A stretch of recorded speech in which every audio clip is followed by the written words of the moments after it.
ಶಿವಮೊಗ್ಗ ತಾಲೂಕು ಹಾಗೂ ಭದ್ರಾವತಿ ತಾಲೂಕು ಗಡಿ ಭಾಗದಲ್ಲಿ ಸುಮಾರು 3 ಹೋಬಳಿಗಳಲ್ಲಿ ಸುಮಾರು 33ಕ್ಕೂ ಹೆಚ್ಚು ಗ್ರಾಮಗಳಲ್ಲಿ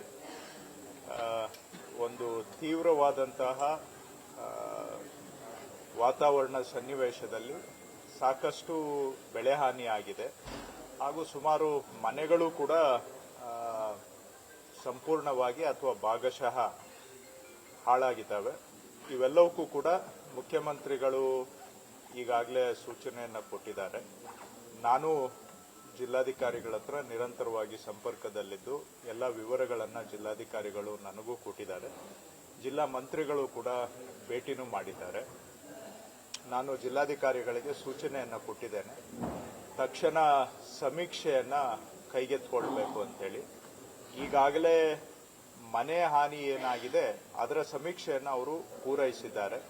ಸುಮಾರು 20 ಮನೆಗಳು ಸಂಪೂರ್ಣ ನಾಶ ಆಗಿದ್ದಾವೆ ಹಾಗೂ ಸುಮಾರು ಒಂದು 600 ಮನೆಗಳು ಭಾಗಶಃ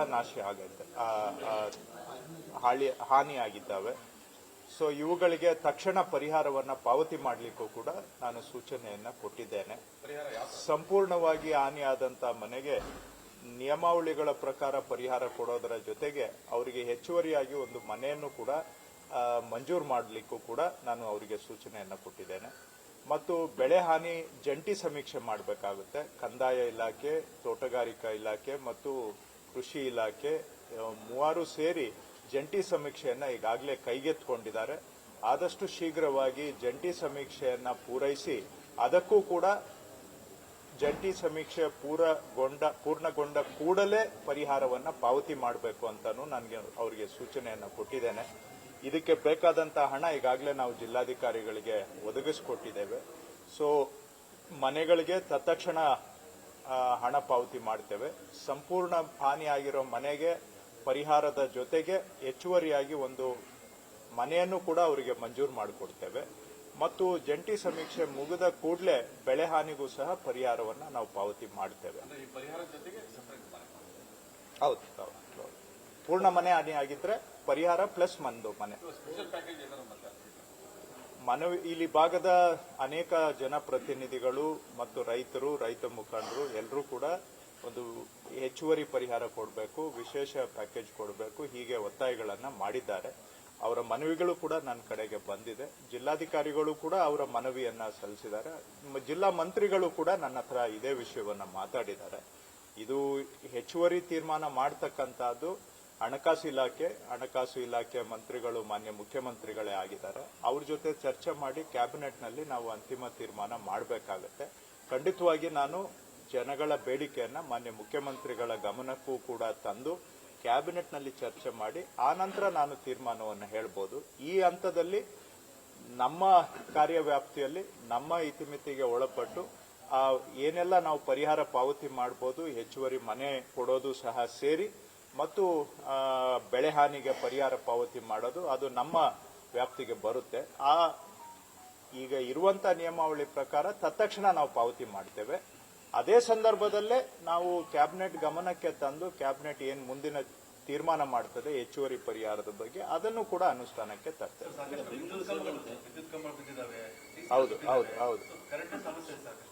ಹೌದು ಅದನ್ನ ನಾವು ಬೆಸ್ಕಾಂ ಅವ್ರಿಗೆ ಹೇಳಿ, ಅಂದ್ರೆ ಎಸ್ಕಾಂ ಅವ್ರಿಗೆ ಹೇಳಿ ಅವರು ಕೂಡ ಪರಿಹಾರ ಕ್ರಮ ಚಾಲನೆ ಮಾಡಿದ್ದಾರೆ.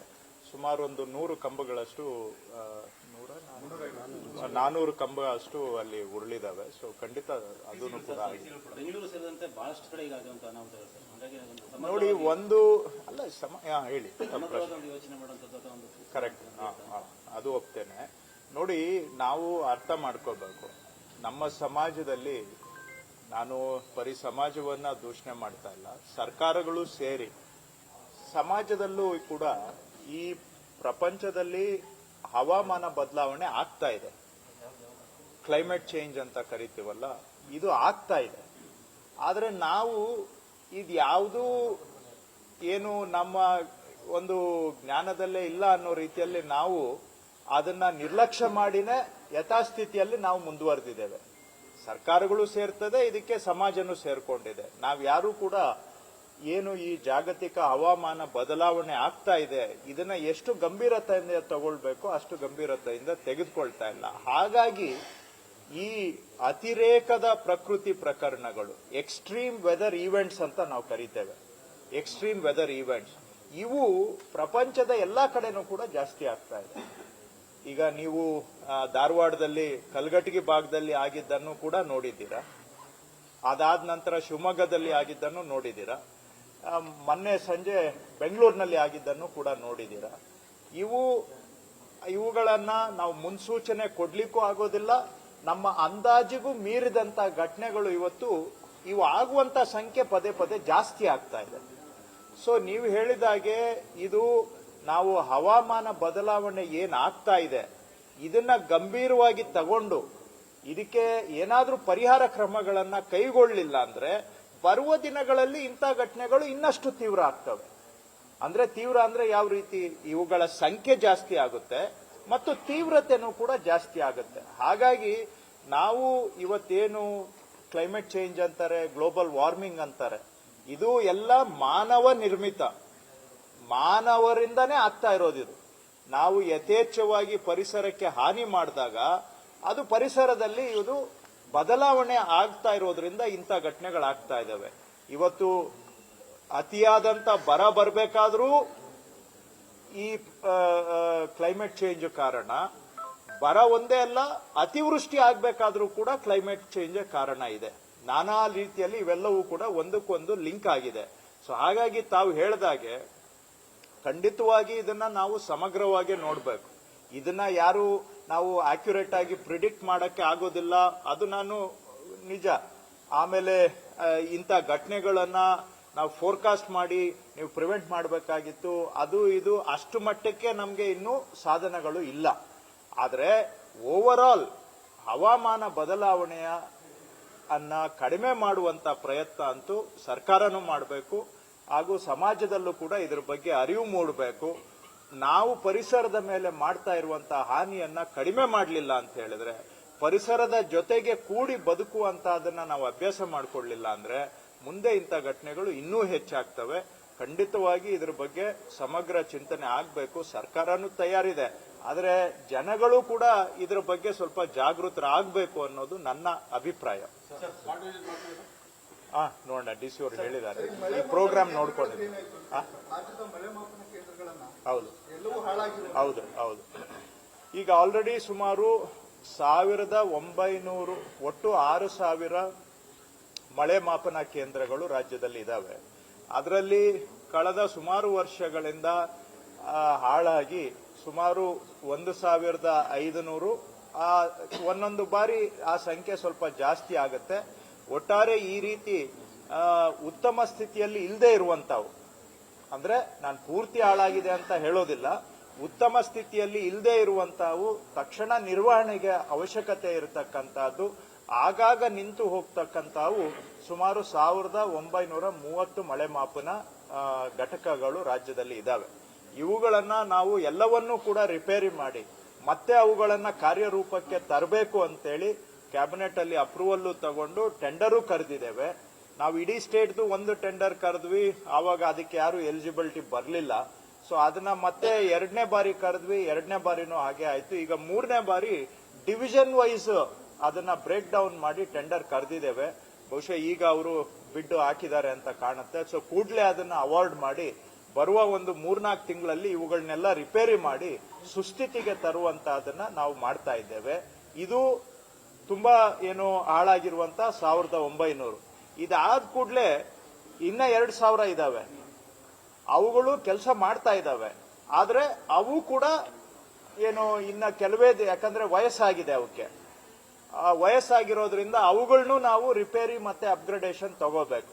ಸೊ ಫಸ್ಟ್ ಪ್ರಯಾರಿಟಿಯಲ್ಲಿ ಈಗ 1900ಕ್ಕೆ ಟೆಂಡರ್ ಕರೆದಿದ್ದೇವೆ. ಅದನ್ನ ಸದ್ಯದಲ್ಲೇ ಟೆಂಡರ್ ಅವಾರ್ಡ್ ಮಾಡಿ ಅವುಗಳನ್ನ ಕಾರ್ಯರೂಪಕ್ಕೆ ತರ್ತೇವೆ. ಅಂದ್ರೆ ಸ್ಥಗಿತ ಆಗಿರೋವುಗಳನ್ನೆಲ್ಲ ರಿಪೇರಿ ಮಾಡಿ ಅದನ್ನ ಕೆಲಸ ಮಾಡುವಂತೆ ಮಾಡ್ತೇವೆ. ಅದಾದ ಕೂಡಲೇ ಇನ್ನೂ ಒಂದು 2000 ಏನು ಅಂಚಿನಲ್ಲಿದ್ದಾವೆ, ಮುಂದಿನ ದಿನಗಳಲ್ಲಿ ಅವುಗೂ ತೊಂದರೆ ಆಗ್ಬೋದು, ಅಂತವುಗಳನ್ನು ಗುರುತಿಸಿ ಅವುಗಳನ್ನು ಕೂಡ ರಿಪೇರಿ ಮಾಡೋದಕ್ಕೆ ಟೆಂಡರ್ ರೆಡಿ ಮಾಡಿದ್ದೇವೆ. ಸೊ ಒಟ್ಟಾರೆ ಈ 6000ನು ಅದರಲ್ಲಿ ಯಾವುದೇ ಒಂದು ದಿನ ಒಂದು 200-300 ಪ್ಲಸ್ ಆರ್ ಮೈನಸ್ ಇರಬಹುದು, ಹೇಳಕ್ಕಾಗೋದಿಲ್ಲ, ಏನೋ ಸಡನ್ ಪ್ರಾಬ್ಲಮ್ ಆಗಿ. 20% ಅವೈಜ್ಞಾನಿಕವಾಗಿ ಅಳವಡಿಕೆ ಮಾಡಿರುವಂಥದ್ದು. ಅಂದ್ರೆ ಅದ್ರ ಕೆಳಗಡೆ ತಗಡು ಶೀಟ್ಗಳನ್ನ ಹಾಕಿದ್ದಾರೆ, ಅದು ಹಾಳಾಗಬಾರ್ದು ಅಂತೇಳಿ. ಮೇಲ್ಗಡೆ ಅದಕ್ಕೆ ಮಳೆನೇ ಬೀಳಲ್ಲ. ಹಾಗಾಗಿ ಫಸಲ್ ಬಿಮಾ ಯೋಜನೆಗೂ ಸಾಕಷ್ಟು ಸಮಸ್ಯೆ ಆಯ್ತು ಸರ್. ಇಲ್ಲ, ನನಗೆ ಈ ರೀತಿ ಕೆಲವು ಒಂದು ಸ್ಮಾಲ್ ಪರ್ಸೆಂಟೇಜ್ ಅನ್ನ ಅವೈಜ್ಞಾನಿಕವಾಗಿ ಅಳವಡಿಸಿರ್ಬೋದು, ನಾನು ಇಲ್ಲ ಅಂತ ಹೇಳಕ್ ಹೋಗೋದಿಲ್ಲ. ಇಲ್ಲ ಆತರ ಇಲ್ಲ, ಅದೇ ಹೇಳ್ತಾ ಇದ್ದೀನಿ, ಕೇಳಿಸ್ಕೊಳ್ಳಿ. ಇಲ್ಲ, ಬಹುತೇಕವಾಗಿ ಗ್ರಾಮ ಪಂಚಾಯಿತಿ ಕಟ್ಟಡಗಳ ಮೇಲೇನೆ ಹಾಕಿ ಅಂತ ಹಿಂದೆನೂ ಕೂಡ ಸರ್ಕಾರದ ಸೂಚನೆ. ಯಾಕಂದ್ರೆ ಇದಕ್ಕೆ ಹಣ ಕೊಡುವಾಗ ನಾನು ಕೃಷಿ ಮಂತ್ರಿ ಇದ್ದಾಗ ರಾಷ್ಟ್ರೀಯ ಕೃಷಿ ವಿಕಾಸ ಯೋಜನೆಯಲ್ಲಿ ನಮ್ಮ ಇಲಾಖೆಯಿಂದನೇ ಆಗ ಹಣ ಕೊಟ್ಟು ರಾಜ್ಯದ ಎಲ್ಲಾ ಗ್ರಾಮ ಪಂಚಾಯಿತಿಗಳಲ್ಲಿ ಮಳೆ ಮಾಪನ ಕೇಂದ್ರವನ್ನ ಅಳವಡಿಸಿದಂತ ಮೊದಲ ರಾಜ್ಯ ಅಂದ್ರೆ ಕರ್ನಾಟಕ. ಅದನ್ನ 2014ರಲ್ಲಿ ನಾವು ಕಂಪ್ಲೀಟ್ ಮಾಡಿದ್ದೇವೆ. ಸೊ ಹಾಗಾಗಿ ಎಲ್ಲೋ ಅಪ್ಪಿತಪ್ಪಿ ನೀವು ಹೇಳ್ದಂಗೆ ಕೆಲವು ಕಡೆ ಅವೈಜ್ಞಾನಿಕವಾಗಿ ಅಳವಡಿಸಿರ್ಬೋದು, ಇಲ್ಲ ಅಂತ ನಾನು ಹೇಳಲಿಕ್ಕೋಲ್ಲ. ಯಾಕಂದ್ರೆ 6,000 ನನಗೆ ನಿಖರ ಮಾಹಿತಿ ಇದೆ ಅಂತ ನಾನು ಅಷ್ಟು ಯಾರಿಗೂ ಕೂಡ ಸಾಧ್ಯ ಇಲ್ಲ, ಸಾಧ್ಯ ಇಲ್ಲದೆ ಇರೋ ಮಾತನ್ನ ನಾನು ನಿಮ್ಗೆ ಹೇಳಲಿಕ್ಕೂ ಹೋಗಲ್ಲ. ಅಲ್ಲೊಂದು ಇಲ್ಲೊಂದು ತಪ್ಪಾಗಿ ಅಳವಡಿಸಿರ್ಬೋದು. ಆದ್ರೆ ಮುಖ್ಯ ಅದನ್ನು ಬೇಕಾದ್ರೆ ಈಗ ನಾವು ರಿಪೇರಿ ಮಾಡುವಾಗ ಅದನ್ನು ನಾನು ಸರಿಪಡಿಸ್ತೇನೆ ಲೊಕೇಶನ್ ಅನ್ನ. ಇಲ್ಲ ಅಂತವುಗಳನ್ನ ರಿಪ್ಲೇಸೇ ಮಾಡಿ ಹೊಸದು ಹಾಕುವಂತದಕ್ಕೂ ನಾವು ತಯಾರಿದ್ದೇವೆ. ನಮ್ಮ ಹತ್ರ ಅದಕ್ಕೆ ಅನುದಾನ ಲಭ್ಯ ಇದೆ, ಏನ್ ತೊಂದರೆ ಇಲ್ಲ. ಆದ್ರೆ ಬಹುತೇಕ ಇದು ಗಂಭೀರ ಸಮಸ್ಯೆ ಇರೋದು ಹಾಳಾಗಿರೋದು, ಹಿಂದೆ ಕೆಲಸ ಮಾಡ್ತಾ ಇದ್ದು ಹಾಳಾಗಿರೋದು. ಈಗ ಫಸ್ಟ್ ಪ್ರಯಾರಿಟಿ ಅದನ್ನ ರಿಪೇರಿ ಮಾಡಿ ಮತ್ತೆ ವರ್ಕಿಂಗ್ ಕಂಡೀಷನ್ಗೆ ತರೋದು ನಮ್ಮ ಫಸ್ಟ್ ಪ್ರಯಾರಿಟಿ ಇದೆ. ಅದಾದ್ಮೇಲೆ ನೀವ್ ಹೇಳಿದ್ದನ್ನು ಕೂಡ ಅದ್ರ ಜೊತೆಗೆ ತಗೊಳ್ತೇವೆ. ನಾನು ರಿಜೆಕ್ಟ್ ಮಾಡ್ತಾ ಇಲ್ಲ ನೀವು ಹೇಳಿದ್ದನ್ನ, ಬಟ್ ಅದು ಮೈನರ್ ಪರ್ಸೆಂಟೇಜ್ ನನ್ನ ಪ್ರಕಾರ. Maybe you are right, but ನನ್ನ ಪ್ರಕಾರ ಅದು ಮೈನರ್ ಪರ್ಸೆಂಟೇಜ್. ಅದನ್ನು ಕೂಡ ಗಮನ ಕೊಡ್ತೇವೆ. ಸೊ ಕೆಲವು ಕಡೆ ಇದರಿಂದ ಎಲ್ಲಾ ಕಡೆ ಆಗಿಲ್ಲ, ಕೆಲವು ನಿರ್ದಿಷ್ಟ ಭಾಗ ಎಲ್ಲೆಲ್ಲಿ ಅಂತಾನೂ ನನಗೆ ಗೊತ್ತಿದೆ ಇದರಿಂದ ಬೆಳೆ ವಿಮೆಗೆ ತೊಂದರೆ ಆಗಿದೆ. ಅದಕ್ಕೆ ಇದನ್ನ ನಾವು ಪ್ರಯಾರಿಟಿಯಲ್ಲಿ ತಗೊಂಡು ಎಲ್ಲ ಅನುದಾನವನ್ನ ಕೊಟ್ಟು ಇವುಗಳನ್ನ ರಿಪೇರಿ ಮಾಡಿ, ಇದು ಸುಮಾರು 6-7 ವರ್ಷದಿಂದ ನೆಗ್ಲೆಕ್ಟ್ ಆಗಿ ಬಂದಿದೆ. 6-7 ವರ್ಷದಿಂದ ವರ್ಷ ಕಾರ್ಯ ಮಾಡದೇ ಇರುವ ಘಟಕಗಳ ಸಂಖ್ಯೆ ಹೆಚ್ಚಾಗ್ತಾ ಬಂದಿದೆ. ಬಟ್ ಅದನ್ನ ನಾವೀಗ 1.5-2 ವರ್ಷದಿಂದ ಸೀರಿಯಸ್ ಆಗಿ ತಗೊಂಡು ಅವುಗಳನ್ನೆಲ್ಲ ಗುರುತಿಸಿ ಪಟ್ಟಿ ಮಾಡಿ ಅದನ್ನ ಕ್ಯಾಬಿನೆಟ್ ಅಪ್ರೂವಲ್ ತಗೊಂಡು ಈಗ ಟೆಂಡರ್ ಮಾಡಿದ್ದೇವೆ. ಸ್ವಲ್ಪ ಯಾರು ನಮ್ಗೆ ಅದಕ್ಕೆ ಕಂಡೀಷನ್ಸ್ ಪ್ರಕಾರ ಗುತ್ತಿಗೆದಾರರು ಸಿಕ್ಕಿದ್ರೆ ಇಷ್ಟೊತ್ತಿಗೆ ಆಗೋಗಿರ್ತಾ ಇತ್ತು. ಯಾರು ಎಲಿಜಿಬಲ್ ಬರ್ತಾ ಇಲ್ಲ. ಬಟ್ ಈಗ ಪಾಸಿಟಿವ್ ಇದೇವೆ. ಈಗ ಡಿವಿಷನ್ ವೈಸ್ ಡಿವೈಡ್ ಮಾಡಿದ್ಮೇಲೆ ನಮ್ಗೆ ಎಲಿಜಿಬಲ್ ಇರೋರು ಸಿಗ್ಬಹುದು ಅಂತ ವಿಶ್ವಾಸ ಇದೆ. ದರಖಾಸ್ತು ಭೂಮಿನ ಇಂಡಿಕೇಟ್ ಅಲ್ಲ ಅಂತ ಸಮಸ್ಯೆ ಆಗಿ ಮ್ಯಾನ್ಯಲ್ ಹಾಗೆ ಉಳ್ಕೊಂಡಿದೆ ಸರ್. ಇನ್ಕಾರ್ಪೊರೇಟ್ ಆಗಿ ಸಮಸ್ಯೆ ಆಗ್ತಾ ಇದೆ. ಸಾರ್ಟ್ ಔಟ್ ಮಾಡಿದೀವಿ ಈಗ. ಇದು ಹಿಂದೆ ಏನಾಗ್ತಾ ಇತ್ತು, ದರ್ಖಾಸ್ತಲ್ಲಿ ಪೋಡಿ ಮಾಡಿ ದುರಸ್ತ್ ಅಂತ ಮಾಡ್ತಾರೆ. ದುರಸ್ತ್ ಮಾಡಿದ್ಮೇಲೆ ನೆಕ್ಸ್ಟ್ ಪಾಣಿಯಲ್ಲಿ ಇಂಡೀಕರಣ ಆಗ್ಬೇಕು. ಇವು ಎರಡಕ್ಕೂ ಒಂದಕ್ಕೊಂದು ಕನೆಕ್ಟ್ ಆನ್ಲೈನ್ ಅಲ್ಲಿ ಮಾಡಿರ್ಲಿಲ್ಲ. ಸೊ ದುರಸ್ತ್ ಮಾಡಿ ಅದಾದ್ಮೇಲೆ ಮ್ಯಾನ್ಯುವಲಿ RTCಗೆ ಇಂಡೀಕರಣಕ್ಕೆ ಕಳಿಸ್ಕೊಡ್ತಾ ಇದ್ರು. ಈಗ ಅದನ್ನು ಕೂಡ ನಾವು ಇಂಟಿಗ್ರೇಟ್ ಮಾಡಿದ್ದೇವೆ, ಅಂದ್ರೆ ಸಂಯೋಜನೆ ಮಾಡಿದ್ದೇವೆ. ಸೊ ದುರಸ್ತ್ ಆದ ಕೂಡಲೇ ಆಟೋಮ್ಯಾಟಿಕಲಿ ಪಾಣಿಯಲ್ಲಿ ಇಂಡೀಕರಣ ಆಗಬೇಕು, ಆ ತರ ಸಿಸ್ಟಮ್ ತಗೊಂಡ್ ಬಂದಿದ್ದೇವೆ. ಇದು ಮಾಡೋದಕ್ಕೆ ಮೊದಲು ಮ್ಯಾನ್ಯುವಲ್ ಆಗಿರೋವು ಕೆಲವು ಸ್ಟಕ್ ಆಗಿದಾವೆ. ಅವುಗಳನ್ನು ಕೂಡ ಗುರುತಿಸ್ಬಿಟ್ಟು ಎಷ್ಟಿದಾವೆ ಯಾವ್ಯಾವ ಜಿಲ್ಲೆಯಲ್ಲಿ ಅಂತ ಗುರುತಿಸಿ ಅವುಗಳನ್ನು ಕೂಡ ಇಂಡೀಕರಣ ಮಾಡೋದಕ್ಕೆ ನಾವೇ ಜನ ಅರ್ಜಿ ಕೊಡ್ಲಿ ಬಿಡ್ಲಿ, ಅರ್ಜಿ ಕೊಟ್ರೇನು ಮಾಡ್ತೀವಿ, ಇಲ್ಲ ಅಂತಲ್ಲ. ಅವ್ರ ಅರ್ಜಿ ಕೊಡ್ಲಿ ಬಿಡ್ಲಿ, ಇಂಥದ್ದು ಎಷ್ಟು ಮಧ್ಯದಲ್ಲಿ ನಿಂತು ಹೋಗಿದಾವೆ ಅವುಗಳನ್ನ ಪಟ್ಟಿ ಮಾಡಿಸಿ ಅವುಗಳನ್ನೆಲ್ಲವನ್ನು ಕೂಡ ಇಂಡೀಕರಣ ಮಾಡೋದಕ್ಕೂ ನಾವೇ ಮಾಡ್ತಾ ಇದ್ದೀವಿ. ಬಹುಶಃ ಇದರಲ್ಲಿ 90% ಸಾಲ್ವ್ ಆಗುತ್ತೆ. ಅದರಲ್ಲೂ ಯಾವ್ದನ್ನ 10% ಏನಾದ್ರೂ ಸ್ವಲ್ಪ ಫೈಲ್ ಕಳೆದೋಗಿರೋದು ಏನಾದ್ರೂ ಒಂದು 10% ಬರ್ಬೋದು. ಬಟ್ 90% ಅಂತೂ ಸಾಲ್ವ್ ಆಗುತ್ತೆ. ಇಲ್ಲ, ಪ್ರೋಸೆಸ್ ಮಾಡ್ತಾ ಇದ್ದಾರೆ. ಈಗ ಅಲ್ಲಿ ಎಲಿಜಿಬಿಲಿಟಿ ನಾರ್ಮ್ಸ್ ಪ್ರಕಾರ ಯಾರ್ಯಾರು ಎಲಿಜಿಬಲ್ ಇದ್ದಾರೆ ಅವರೆಲ್ಲರಿಗೂ ಕೂಡ ಮಂಜೂರು ಮಾಡಿ ಅಂತ ಹೇಳಿದ್ದೇನೆ. ಬಟ್ ಈಗ ಎಲಿಜಿಬಿಲಿಟಿ ನೋಡ್ಕೊಂಡು ನಾವು ಮಾಡಬೇಕಾಗತ್ತೆ. ನೋಡಿ, ಅದರಲ್ಲಿ ಸುಮಾರು ಜನ ಅರ್ಜಿ ಹಾಕಿರೋರು, ಲಕ್ಷಾಂತರ ಜನ ಟೌನ್ ಲಿಮಿಟ್ ಅಂದ್ರೆ ಟೌನ್ ಬಫರ್ ಝೋನ್ ಅಲ್ಲಿ ಅರ್ಜಿ ಹಾಕಿದ್ದಾರೆ. ಲಕ್ಷಾಂತರ ಅರ್ಜಿಗಳು ಆ ರೀತಿ ಇದೆ. ಕೆಲವರು ಇನ್ನು 18 ವಯಸ್ಸು ಆಗಿರಲಿಲ್ಲ ಅಂತವರು ಅರ್ಜಿಗಳು ಹಾಕಿದ್ದಾರೆ. ಇನ್ ಕೆಲವರು ಅರ್ಜಿ ಹಾಕಿದ್ದಾರೆ 2005ರಲ್ಲಿ ಸಾಗುವಳಿ ಮಾಡ್ತಾ ಇರಬೇಕು ಅಂತ ಕಾನೂನು ಹೇಳುತ್ತೆ. ಕರೆಕ್ಟಾ? ನಿಮ್ಗೂ ಗೊತ್ತಿದೆ. 2005ರಲ್ಲಿ ಅವ್ರಿಗೆ 2 ವರ್ಷ ವಯಸ್ಸು ಅಂತವರು ಅರ್ಜಿಗಳು ಹಾಕಿದ್ದಾರೆ. ಇನ್ನ ಸುಮಾರು ಜನ ಅರ್ಜಿಗಳು ಹಾಕಿದ್ದಾರೆ. ಅವ್ರ ಫ್ಯಾಮಿಲಿಯಲ್ಲಿ ಈಗಾಗಲೇ 5 ಎಕರೆ ಇದೆ. 5 ಎಕರೆ ಇರೋರು ತಗೊಂಡ್ ಬಂದು ಅರ್ಜಿ ಹಾಕಿದ್ದಾರೆ. ಒಬ್ಬೊಬ್ರು 25 ಅರ್ಜಿ ಹಾಕಿದ್ದಾರೆ ಬೇರೆ ಬೇರೆ ಕಡೆ. 25 ಕಡೆ ಅರ್ಜಿ ಹಾಕಿದ್ದಾರೆ. ಆ ಜಿಲ್ಲೆಯವರೇ ಅಲ್ಲ, ಅವರು ಅರ್ಜಿ ಹಾಕಿದ್ದಾರೆ. ಈ ರೀತಿಯಾಗಿ ಅದನ್ನೆಲ್ಲವನ್ನೂ ಕೂಡ ಆಮೇಲೆ ಸುಮಾರು ಜನ ಈಗ ಅವ್ರ ಹೆಸರಲ್ಲಿ ಜಮೀನ್ ಇರೋದನ್ನು ಕೂಡ ಸುಮಾರು ಜನ, ಎಲ್ಲಾರು ಅಂತ ನಾನು ಹೇಳಲ್ಲ, ಎಲ್ಲಾರ್ಗೂ ಅಂತ ನೀವು ತಳ್ಕೊ ಹಾಕಬೇಡಿ. ಯಾವ್ದ್ಯಾವ್ದು ನಾವು ಕಂಡಿದ್ ಬಂದಿದ್ದು ಹೇಳ್ತಾ ಇದ್ದೇನೆ. ಅವ್ರ ಹತ್ರ ಇರೋ ಜಮೀನನ್ನ ಬೇರೆಯವ್ರಿಗೆ ದಾನ ಮಾಡಿಕೊಟ್ಬಿಟ್ಟು, ಯಾಕಂದ್ರೆ ಅವ್ರ ಹತ್ರ 5 ಎಕರೆ ಇದೆ, ಅದನ್ನ ಈಗ ಎಲಿಜಿಬಿಲಿಟಿ ಬರೋದಿಲ್ಲ, ಅದನ್ನ ಬೇರೆಯವ್ರಿಗೆ ದಾನ ಮಾಡಿಕೊಟ್ಬಿಟ್ಟು ನನ್ನ ಹೆಸರಲ್ಲಿ ಏನು ಇಲ್ಲ ಅಂತ ಹೇಳಿ ತಂದು ಮಾಡಿಸುವಂತದ್ದು ನಡೀತಾ ಇದೆ. ಕೆಲವು ಕಡೆ ಅದಕ್ಕೆ ನಮ್ಮ ಅಧಿಕಾರಿಗಳು ಗೊತ್ತಿದ್ದು ಗೊತ್ತಿಲ್ದಂಗೆ ಅವರಿಗೆ ಸಹಕಾರ ಕೊಡುವಂತಹದ್ದು ನಡೀತಾ ಇದೆ. ಈ ರೀತಿಯಾಗಿ ಇವೆಲ್ಲ ಇದಾವೆ. ಇನ್ ಕೆಲವರು ಕೆರೆಗೆ ಅರ್ಜಿ ಹಾಕಿದ್ದಾರೆ, ಕೆಲವರು ಕಾಲ್ದಾರಿಗೆ ಅರ್ಜಿ ಹಾಕಿದ್ದಾರೆ, ಗುಂಡುತೋಪ್ಗೆ ಅರ್ಜಿ ಹಾಕಿದ್ದಾರೆ, ಗೋಮಾಳದಲ್ಲಿ ಅರ್ಜಿಗಳಿದಾವೆ, ಫಾರೆಸ್ಟ್ ಅಲ್ಲಿ ಅರ್ಜಿಗಳಿದಾವೆ. ಸೊ ಇವೆಲ್ಲ ನೋಡಿಕೊಂಡು ಅದಕ್ಕೆ ಯಾಕೆ ಹೇಳಿದೆ ಅಂದ್ರೆ ಎಲಿಜಿಬಿಲಿಟಿ, ಅರ್ಹತೆಯನ್ನ ನೋಡಿಕೊಂಡು ಖಂಡಿತ ಅವರ ಅರ್ಜಿಯನ್ನ ನಾವು ಸಹಾನುಭೂತಿಯಿಂದ ಪರಿಗಣಿಸ್ತಾ ಇದ್ದೇವೆ. ಅರ್ಹರಿರೋರಿಗೆ ಖಂಡಿತ ಮಾಡಿಕೊಡ್ತೇವೆ. ಅರ್ಹರಿರೋರಿಗೆ ಯಾವುದೇ ನಾವು ತೊಂದರೆ ಆಗದ ಹಾಗೆ ಅರ್ಹರಿರುವಂತವರಿಗೆ ಖಂಡಿತ ಅವ್ರ ಪರವಾಗಿ ನಾವು ಕೆಲಸ